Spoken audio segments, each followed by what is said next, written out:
과거 조선시대의 양반들은 한번 양반이라고 끝까지 양반은 아니었습니다. 바로 처벌을 받아 평민으로 강등되기도 하고 심지어는 노비가 되기도 했죠. 그게 아닌 다른 이유로 양반이라는 직위를 빼앗길 수도 있었는데 그것은 바로 3대에 한 번은 초시에라도 합격해야 되었던 것입니다. 만약 자신이 벼슬의 뜻이 없더라도 양반직을 유지하기 위해선 초시나 향시, 생원시나 진사시 등에 합격했어야 군역과 부역을 면제받을 수 있었죠. 또 공부가 지지리도 하기 싫은 양반들은 공부를 조금만 하고 운동을 해서 묵과에 응시하는 방법도 있었습니다. 그러나 묵과는 합격할 수 있는 가능성이 큰 만큼 천민 빼놓고는 중인이나 양민 서얼이 모두 몰렸기 때문에 경쟁률은 굉장히 높았다고 하죠. 그렇게 심혈을 기울여 양반이 되었다 하더라도 조선 후기에 가서는 도태되기 시작하는데요. 바로 극심한 정치적 대립과 붕당 정치의 변질로 인해 권력을 장악한 극소수의 양반을 제외하고 대다수의 양반들이 몰락을 하기 시작했던 것이죠. 그렇게 권력 다툼에서 져버린 양반들은 대부분 몰락해버렸고 그 외에 다른 양반들도 권력을 잡은 양반들과 어떤 라인이 있지 않은 이상 관직에 등용될 기회를 얻지 못하게 됩니다. 아니면 돈이라도 많아서 뇌물을 바쳐야 관직에 오를 수 있는 지경이었죠. 이때 권력을 장악한 소수의 양반 가문을 권반이라고 불렀습니다. 어쨌든 정기에서 쫓겨난 양반들은 결국 자신의 고향으로 돌아가야 했는데 그 중에 고향에 어느 정도 경제적 기반을 갖추고 있어서 양반으로서의 채통을 지킬 수 있을 만한 양반들을 향반이라고 불렀죠. 하지만 아무런 경제적 기반도 없고 과거에 오랫동안 급제하지 못했거나 재산을 탕진한 채 제대로 몰락해버리고 오직 양반이라는 신분만 남아있는 이들을 잔반이라고 불렀습니다. 심지어 권반 이외의 대부분의 양반들은 잔반이었죠. 잔반들은 양반의 채통을 유지하기는커녕 먹고 사는 생계마저 위협받는 어려운 처지였기에 오히려 농민들보다 더 배고픈 삶을 살아야 했습니다. 그나마 백성들은 농사라도 짓고 살 수 있었지만 잔반들은 농사지을 능력도 백성들보다는 떨어졌던 것이죠. 하지만 이들도 어떻게든 돈을 벌어야 했기에 힘껏 농사를 지으며 농민들과 별반 다를 것 없는 생활을 했습니다. 그러나 농사도 땅이 있어야 지을 수 있었는데 농사지을 땅도 없는 잔반들은 분홍이나 부를 많이 축적한 외거노비들의 땅을 빌려 농사를 짓는 소작농으로 일을 하면서 신분상 역할이 뒤바뀌는 경우도 있었죠. 말 그대로 양반이 농사를 지어 수확물을 상민이나 노비에게 갖다 바치게 되는 것이었기에 이때 지주농민들이 양반이라고 존댓말이나 해주면 다행인 상황이었습니다. 대동법을 추진해 공납의 폐단을 시정하고 백성을 도탄에서 구해낸 김육 역시 어릴 적 전국 방방곡곡을 떠돌며 살았을 만큼 궁핍하게 살았고 심지어 생계를 위해 화전민 생활을 하기도 했다고 하죠. 그리고 농사 외에도 자신이 오랜 기간 해왔던 글 공부를 바탕으로 서당을 차려 훈장을 하거나 백성들에게 어느 정도 수수료를 받고 송사에 소송서를 써주기도 하면서 손에 흙 안 묻히고 겨우 입에 풀칠을 할 수 있기도 했습니다. 또한 의원이 되거나 약방을 차리기도 했는데 이는 현대로 따지면 변호사나 약사, 의사, 회계사 등의 일을 잔반들이 했던 거라고 볼 수 있죠. 이런 경우엔 비록 양반으로서 권력은 없지만 사람들에게 개무시 당하지는 않았다고 합니다. 그러나 양반이 만약 장사를 한다고 나서면 욕을 먹기도 했는데요.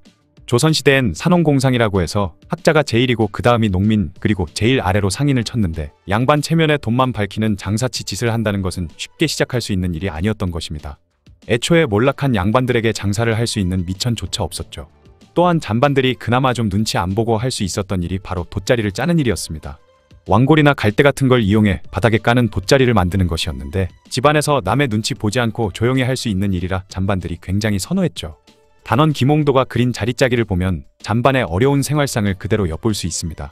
자리짜기 그림에는 물레질로 실을 뽑는 여자와 돗자리를 짜고 있는 남자 그리고 그 뒤에서 공부를 하고 있는 남자아이가 보이죠.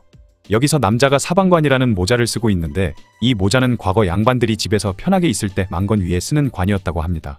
이것을 보면 이 집안이 양반집이지만 돗자리를 짜면서 먹고 살 수밖에 없는 몰락한 양반이라는 걸 알 수 있죠. 심지어 글 공부를 하는 남자아이는 바지를 입고 있지 않고 있는데요. 갈아입을 바지가 없을 정도로 너무 가난해서 바지를 입지 못한 채로 가문을 일으켜보겠다고 열심히 공부를 하고 있는 아이의 불쌍한 모습을 하고 있는 그림입니다. 하지만 가장 골 때리는 잔반은 여전히 생계에 필요한 돈은 벌어오지 않고 오직 양반으로서의 자존심만 남아서 하루 종일 글만 읽고 지내는 무능하고 현실력 떨어지는 그런 잔반이었죠. 이런 잔반들은 최악의 상황이 되면 결국 족보를 팔기도 했는데요. 재력이 있는 상민들에게 돈을 받고 족보를 위조해 그의 이름을 끼워 넣어 주었던 것이죠. 이런 모습을 보고 돈 많던 양반들은 잔반들에게 양반으로서 채통을 지키지 못한다고 그들과 상종하기조차 꺼려했고 농민들이나 노비들도 양반이라더니 꼬락서니 우습다면서 개무시를 하는 등 잔반들은 어디에도 섞이지 못하고 양쪽에서 욕만 엄청 먹었던 것입니다. 부를 많이 축적한 농민들은 지위도 높이고 많은 노역에서도 빠지기 위해 돈으로 점점 족보를 사 양반 신분으로 오르는 경우가 많아졌고 그렇게 날이 갈수록 양반의 인구는 계속 늘어나고 상민과 노비의 인구는 줄어들었죠. 그러자 국가 재정에도 악영향을 끼쳤으며 국방에도 지장을 줬기 때문에 조선 조정에서는 상민의 수를 증가시키기 위해 노비를 풀어주기도 했습니다. 하지만 그러면서 점점 신분 체계가 무너지기 시작했죠. 또한 돈이 많은 지배층과 궁핍한 생활을 하는 농민층의 갈등은 깊어져만 갔으며 정치 기강의 문란으로 인해 돈으로 관직을 산 탐관오리들에 의해 삼정의 문란은 극에 달했습니다. 거기다가 가난에 쪼들리고 빚 독촉에 내몰린 잔반들이나 농민들은 산속 깊은 곳에 들어가 화전민이 되기도 했고 심지어는 도적대에 들어가기도 했죠. 그렇게 조선 후기에 지방에 살던 실학자나 지식인들은 대체로 잔반들이어서 양반 지주들과는 이해관계가 맞지 않았으며 자신은 양반의 신분이었지만 농민들 입장에 설 수밖에 없었습니다. 이런 위태로운 분위기 속에서 농민들의 의식도 점점 높아져 곳곳에서는 지배층의 포갑에 항거하는 운동이 일어나기도 했죠. 농민의 항거 중 가장 규모가 큰 사건이 바로 홍경래의 난인데요.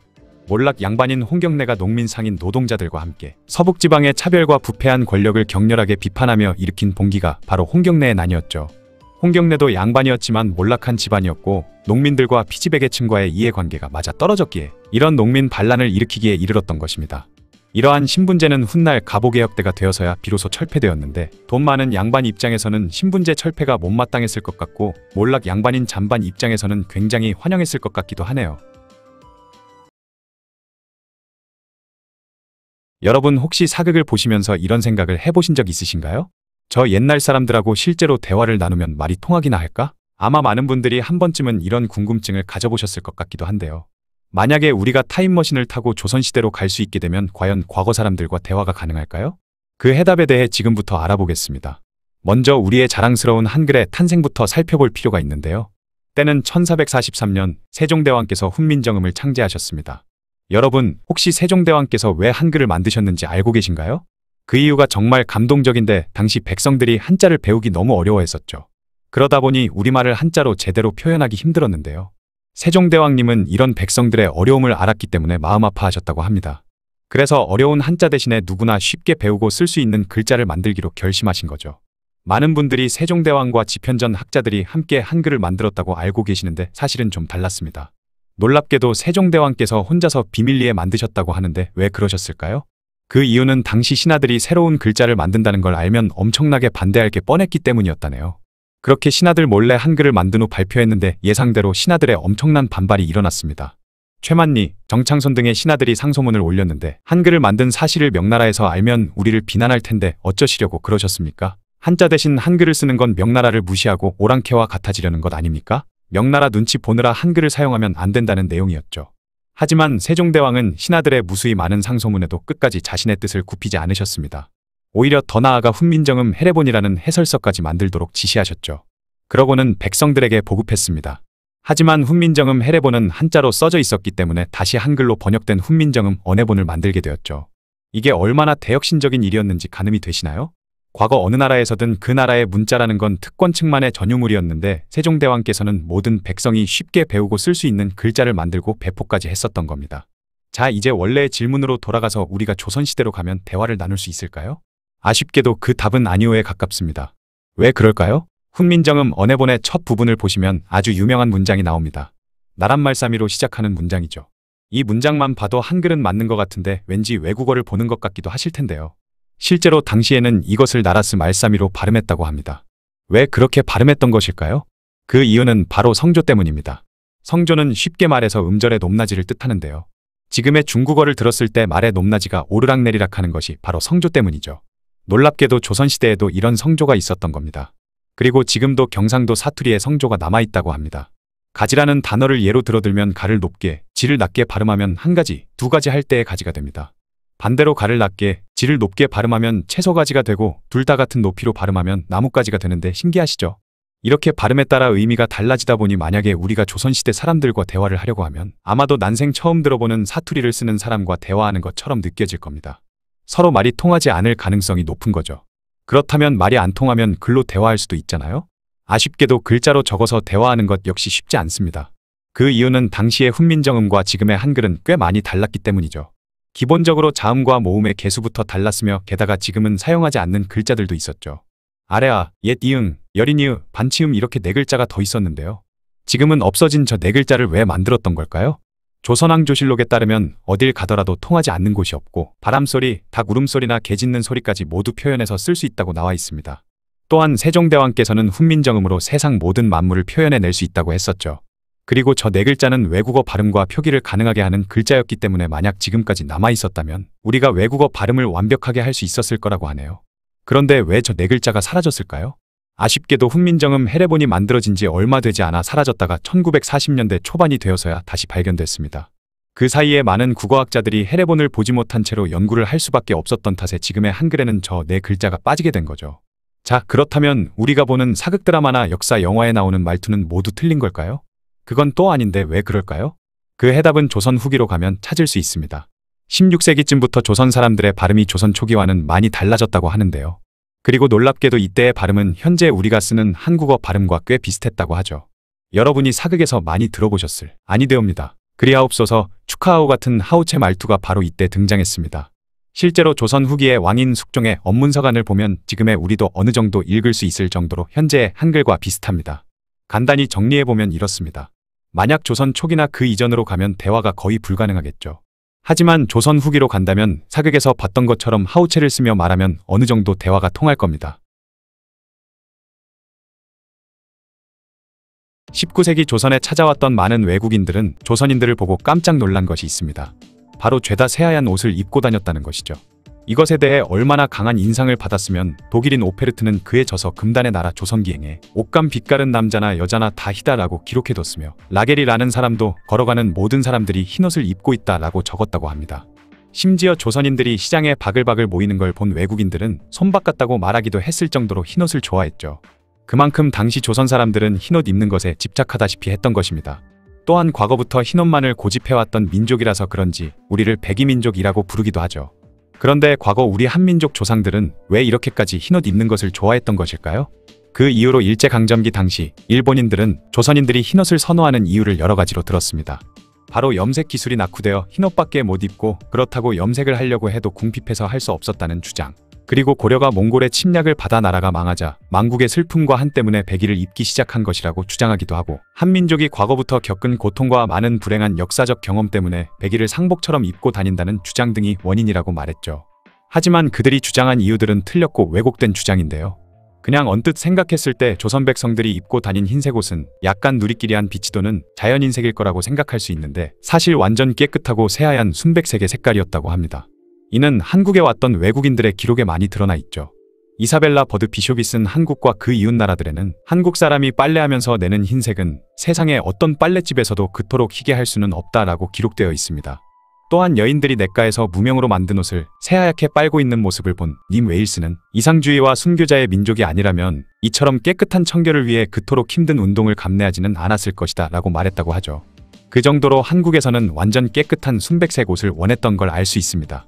그런데 일반적으로 직물에 아무런 염색을 하지 않았을 때의 색은 완전 흰색이 아니고 약간 누런 아이보리색에 가까운데요. 그런데 여러 기록에서 보이는 것처럼 조선인들이 눈부시도록 하얀색 옷을 입을 수 있었던 것은 사실 조금 누리끼리한 자연흰색 옷감을 하얗게 염색이나 표백을 한 뒤에 옷을 만들어 입었었기 때문입니다. 규합 총서에 의하면 조선 여인들은 흰 옷을 만들기 위해 옷감을 잿물에 넣어 수차례 빨아 누런색이던 면직물을 하얗게 표백했다고 기록되어 있죠. 그래야지 섬유 특유의 누런빛을 뺄 수 있어서 다른 색으로의 염색도 쉬워지기 때문에 옷감으로 완성 후에 하얗게 표백하는 것이 널리 퍼져 있던 것입니다. 당시로선 굉장히 고급 기술력이 들어갔던 것인데 이런 이유로 염색 기술이 낙후되어서 흰옷을 입었다는 말은 틀린 것이죠. 거기다가 다들 아시다시피 흰옷을 입으면 때가 타기도 쉬운데요. 특히나 빨래하기도 쉽지 않았던 조선시대에 더 더러워지기 쉬운 흰옷을 입고 깨끗이 유지하는 데는 오히려 더 많은 비용과 노동력이 필요했습니다. 왜냐하면 더러워지면 자주 빨았어야 했는데 세탁을 하기 위해선 요즘같이 세제가 없던 당시에는 필수적으로 노동력과 많은 물, 세탁하는 데 필요한 재료 등이 더 많이 필요했기 때문에 비용도 많이 들었을 뿐만 아니라 여성들이 중노동에 시달려야 했던 것이죠. 심지어 의관이 단정하지 못하면 돌아다닐 수도 없었던 꼰대의 나라 조선에서 빨래를 해도 지워지지 않을 정도로 옷이 더러워졌다면 다시 옷을 만들어 입는 수밖에 없었기 때문에 다른 색깔의 옷을 입는 것보다 돈이 더 많이 들었던 것입니다. 거기다가 이익의 성호사설에는 옷 한 벌을 염색하려면 그 나물 심는 밭이 내 식구가 한 달 먹을 곡식이 나는 땅을 버리는 것이 되니 국내 전체를 계산한다면 손실이 매우 크다라고 했을 정도로 염색은 비용이 든다고 호소하기도 했죠. 따로 흰색 염료를 만들기 위해 식량을 심을 밭에 염료 재료를 심었던 것입니다. 그래서 돈이 없고 궁핍해서 백의를 입었다는 건 아니고 그만큼 흰옷을 좋아했기 때문에 입었던 것이죠.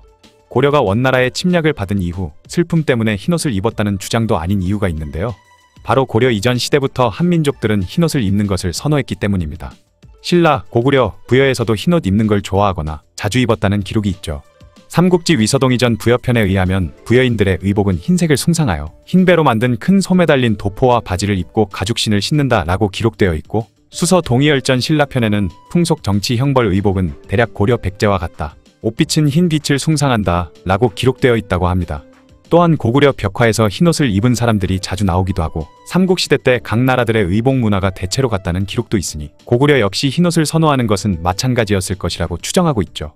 거기다가 고구려에서 쓰던 관모 중 왕이 쓰던 백나관은 흰색이었다고 합니다.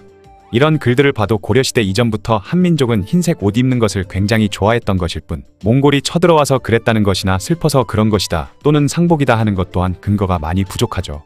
그 외에 송나라의 사신으로 갔던 과거는 고려에서는 남자와 여자 옷은 흰 것을 숭상합니다 라고 말하기도 했고, 고려를 방문했었던 서경이라는 인물은 고려왕은 평상시에는 검정 두건의 흰모시 도포를 입고 있는데 이는 백성과 다를 바 없다 라고 고려도경에 기록해 두기도 했죠.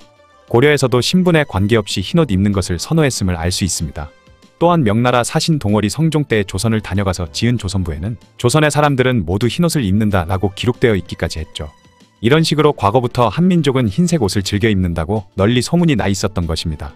이렇게 심각할 정도로 돈도 많이 드는 흰색 옷만을 고집하다 보니 이는 국가적인 낭비로까지 여겨졌는데, 그러다 보니 여러 차례 백의금지령이나 다른 색으로 염색을 권장하기도 했는데요.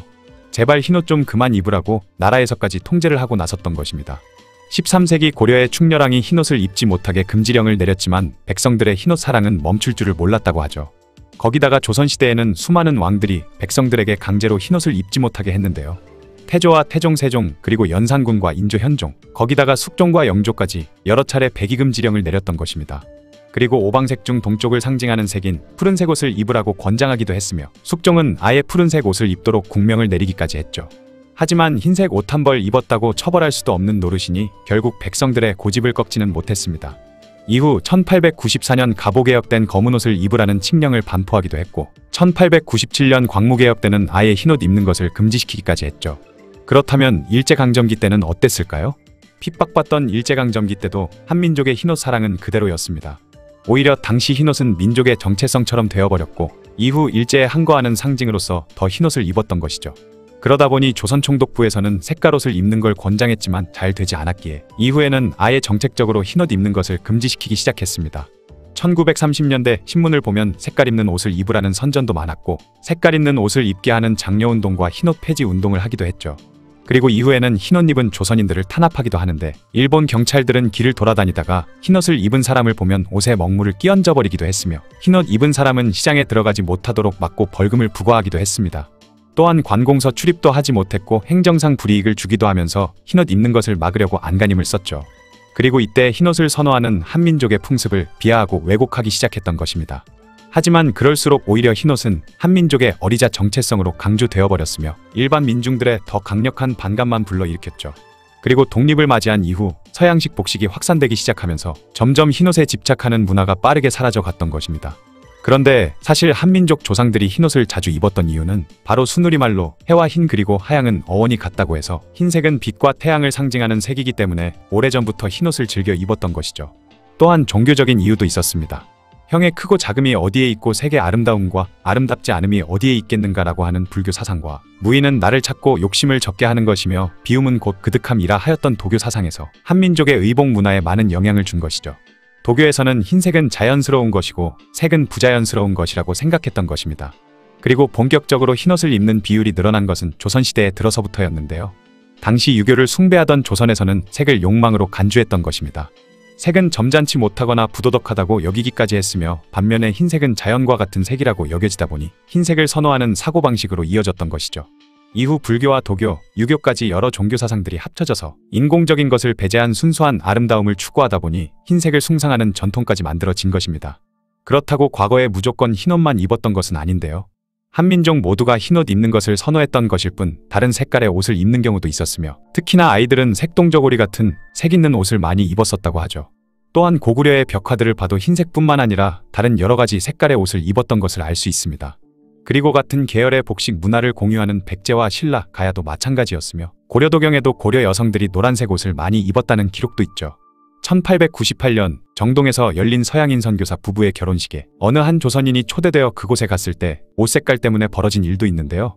신부복이 흰색인 걸 본 조선인은 흰옷은 상중에나 입는 것이고 신부는 반드시 색깔이 있는 밝은 옷을 입어야 한다고 말했다고 하죠. 그 모습을 본 한 서양인이 자신의 일기에 기록해 두었던 것인데, 이를 보면 당시 조선인들이 흰색 옷을 즐겨 입긴 했지만 결혼식이나 잔칫날 등 경사에는 여러 가지 색이 있는 옷을 입었다는 걸 알 수 있습니다.